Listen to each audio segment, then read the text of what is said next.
bisa mereka melakukan diskusi dengan Bu Herlina sebagai guru PPKN.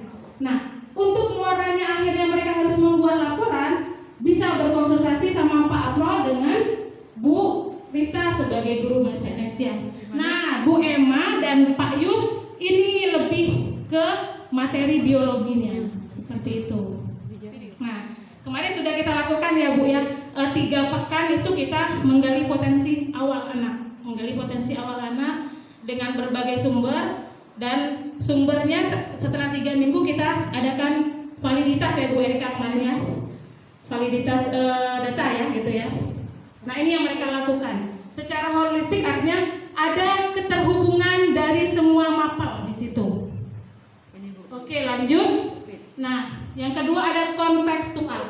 Artinya mereka belajar memang benar-benar bukan sekedar konsep saja, tapi mereka harus melihat perkembangan yang terjadi di lapangan. Ya, pengalaman nyata yang dihadapi. Misalnya kayak kelompok Bu Emma kemarin. Kelompok Bu Emma tentang HIV dan AIDS. Dan Bu Emma sudah membawa siswa itu ke RSUD Depati Hamzah sesuai dengan berita yang di koran. HIV AIDS di Pangkal Pinang 500 orang ya Bu Emma. 510. Nah, 510 datanya. Valid itu. Langsung dari dokter yang menangani bagian politulip di RSUD. Kepala politulip ya, kepala ruangannya itu. Terus Bu, jadi mereka benar-benar selain Bu Emma, kayak kemarin sudah melaksanakan survei juga ke Polresta Pangkal Pinang.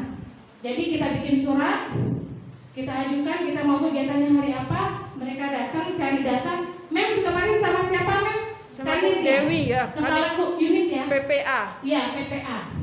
Jadi ternyata banyak laporan orang tua ya, anaknya yang kena kasus apa Pelecehan seksual. Pelecehan seksual di Pangkal Pinang loh.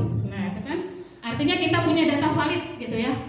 Nah, terus ini yang hasil fotonya Bu Emma ya bersama tim. Mohon maaf Bapak Ibu yang lain ada fotonya tapi tidak saya tampilkan. Ini untuk dokumentasi kita saja, untuk bahan presentasi saja. Banyak P5 kita sudah banyak dokumentasi. Oke. Nah, terus berpusat pada peserta didik. Artinya kami tim P5 di sini tidak kami aja yang nyuapin anak, enggak. Jadi anak berkonsultasi dengan fasilitator, berkonsultasi dengan koordinator untuk menemukan hal-hal yang baru yang belum mereka ketahui. Nah, jadi kami cuma memberikan instruksi dan mereka melakukan itu sendiri. Mendasari anak-anak di situ sendiri ada macam-macam, ada bullying, ada reproduksi dan lain-lain. Hanya kita mengambil reproduksi itu terkait tentang zaman sekarang ini sudah cukup sudah cukup riskan berkaitan dengan reproduksi, apalagi anak-anak kita 90%-nya itu perempuan. Begitu. Dan setelah yang kemarin itu ada tes diagnostik, mereka tidak usahkan tentang secara biologinya, mana Pak Yusya. Jangankan tentang biologinya, tentang yang di diri sendiri pun mereka belum paham. Sampai istilah kata tuh kalau kami ngomongnya dari buku suci bukan lagi bahasa biologi ngomongnya, karena anak-anak itu mencari di HP-nya ini, apalagi yang kemarin terakhir kita sudah melakukan pengecekan handphone ya. Di situ itu tentang yang bangunan jiwa dan raganya itu berkaitan dengan reproduksi itu benar-benar harus kita bukan lagi diperkenalkan, tancapkan di lapangan. Gitu ya. Dan kemarin sudah pertama disampaikan apa yang harus mereka ketahui itu. Setelah itu kami membagi mereka menjadi beberapa kelompok. Kayak saya itu di hari Selasa itu saya pegang kelas 10.2 dan 10.3. Bu Suci sendiri pegang 10 TLM dan 10.1. Mereka harus paham yang berhubungan dengan sistem reproduksi. Jadi kami mengambil yaitu sistem reproduksinya.